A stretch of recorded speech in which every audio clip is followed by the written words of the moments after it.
How long do Texas and Nebraska need to keep losing to no longer be considered blue blood programs, or do you think it has already happened? My baseline principle here is that Texas has an 8-year either head start or extension just based on your national championship. Like a 2 recruiting cycle or a 8 to 10 year kind of wiggle room because of, or even like in 2009, like we have not seen Nebraska reach the points that Texas reached in 05 and 09 in the 21st century. But Texas is a blue blood in the truest sense of the term in that it has so much money.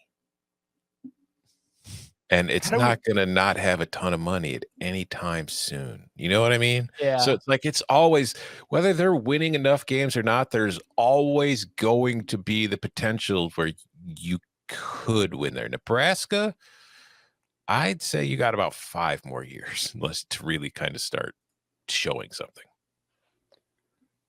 How are we actually defining blue blood? I think that's what makes it interesting. I mean, I think those are the debates that make this stuff fun to talk about in the off season.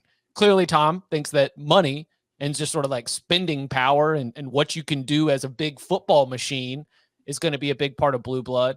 I think that I'm leaning a little bit more for on-field success and championship contention, that you are a program that when you go around in conference play, all the other fan bases are fired up because beating you would represent beating the best. The blue blood is like this is the measuring stick for what we want out of a college football program.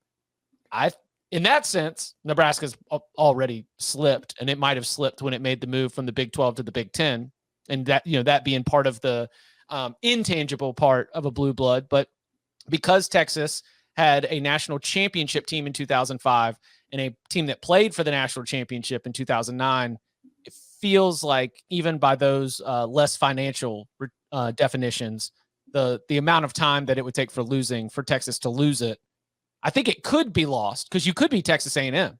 Texas A&M has a lot of resources, but no one calls them a blue blood. It's got a lot of money. No one calls them a blue blood. They got a lot of history. But so Texas could become Texas A&M in the SEC. It's probably one of the risks that you make in terms of, what you are in the sport of college football. But I think Nebraska, to your point, Tom, clock's ticking for us to, really feel like this is one of the iconic programs of the sport. Yeah. A&M. Go. Well, A&M has some history, kind of like Iowa State has some history in that they're old, but they never won anything, So I kind of look at it, I guess, if we're making our own definitions of, hey, does your team draw really big ratings? Or as Chip said, like when they play an away game, do people still show up to watch them because of the name? Pretty much regardless of how good they are that year. I mean, people still go nuts for being Texas, and Texas hasn't been good for quite a while. Nebraska still draws pretty damn good TV ratings, and they haven't won a damn thing, in a lifetime of current recruits, at least.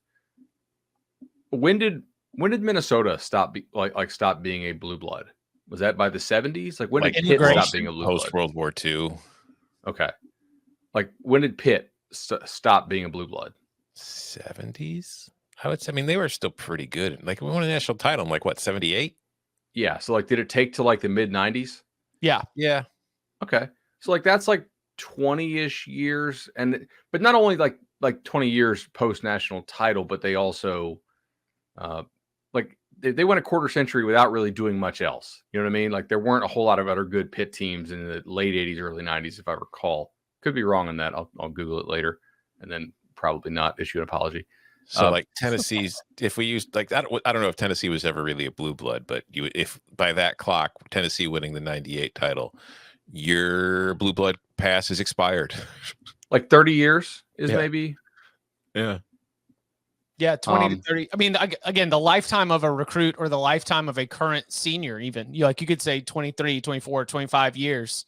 We'll get with super seniors. No, seriously, but it's a quarter century has got to be considered more than enough time to be able to turn the page on that.